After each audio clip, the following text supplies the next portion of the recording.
कांग्रेस देश की सबसे पुरानी पार्टी है। कभी घोसी लोकसभा सीट कांग्रेस पार्टी का गढ़ हुआ करती थी, लेकिन इतिहास में पहली बार 2024 लोकसभा चुनाव में कांग्रेस पार्टी का निशान ईवीएम से गायब होगा। अब आप सोच रहे होंगे कि आखिरकार ऐसा क्यों? इस बार कांग्रेस पार्टी का चुनाव चिन्ह हाथ का पंजा न होने का एक बहुत बड़ा कारण है। तो चलिए आपको बताते हैं कि इतिहास में पहली बार ऐसा क्यों होगा कि कांग्रेस की पार्टी का निशान यानी हाथ का पंजा ईवीएम में नहीं होगा। दरअसल इस बार ये जो घोसी सीट है, ये इंडिया गठबंधन के अंतर्गत समाजवादी पार्टी के खाते में गई है।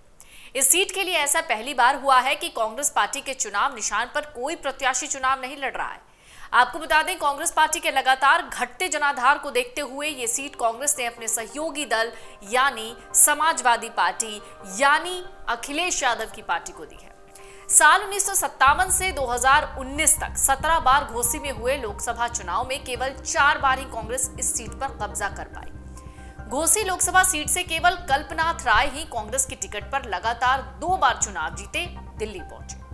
साल 1957 में हुए लोकसभा चुनाव में घोसी लोकसभा सीट से कांग्रेस पार्टी के उमराव सिंह चुनाव जीते। उसके बाद Ghosi Lok Sabha seat communist party का गढ़ बन गई। अब साल दर साल यानी साल 1962, साल 1967, साल 1968 और 71 इसके लोकसभा चुनाव में घोसी लोकसभा सीट पर कम्युनिस्ट पार्टी का कब्जा रहा। 71 के बाद आता है 77। साल 1977 के लोकसभा चुनाव में जनता पार्टी के उम्मीदवार शिवराम राय यहां से जीत गए। उसके बाद 1980 में हुए लोकसभा चुनाव में यह सीट एक बार फिर से कम्युनिस्ट पार्टी के खाते में चली गई। लेकिन 1984 के लोकसभा चुनाव में यह सीट एक बार फिर से कांग्रेस के कब्जे में आई, जब राम कुमार राय कांग्रेस के टिकट पर यहां से सांसद बने। उसके बाद 1989 में और 1991 में हुए लोकसभा चुनाव में इस सीट पर कांग्रेस पार्टी के उम्मीदवार कल्पनाथ राय जीते।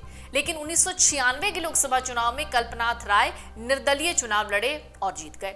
साल 1998 के लोकसभा चुनाव में कल्पनाथ राय एक बार फिर से जीते, लेकिन इस बार वो समता पार्टी की टिकट पर चुनाव लड़े। इस चुनाव में कांग्रेस के चंद्रजीत चौथे नंबर पर रहे। इसके बाद पार्टी ने 1999 में यानी कांग्रेस ने कल्पनाथ राय की पत्नी सुधा राय को उम्मीदवार बनाया, लेकिन वो तीसरे स्थान पर रही। बात करें 2004 लोकसभा चुनाव की, तो इस सीट से फिर से कांग्रेस पार्टी ने कल्पनाथ राय की पत्नी सुधा राय को उम्मीदवार बनाया, लेकिन वो एक बार फिर चुनाव नहीं जीती, दूसरे स्थान पर रही। साल 2009 में फिर कांग्रेस ने सुधा राय को ही टिकट दिया, लेकिन वो तीसरे स्थान पर रहे।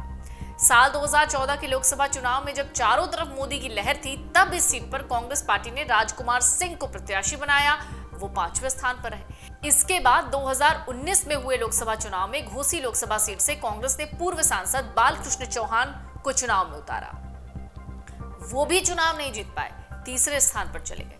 अब 2024 लोकसभा चुनाव में घोसी लोकसभा सीट इंडिया गठबंधन के तहत समाजवादी पार्टी के खाते में है।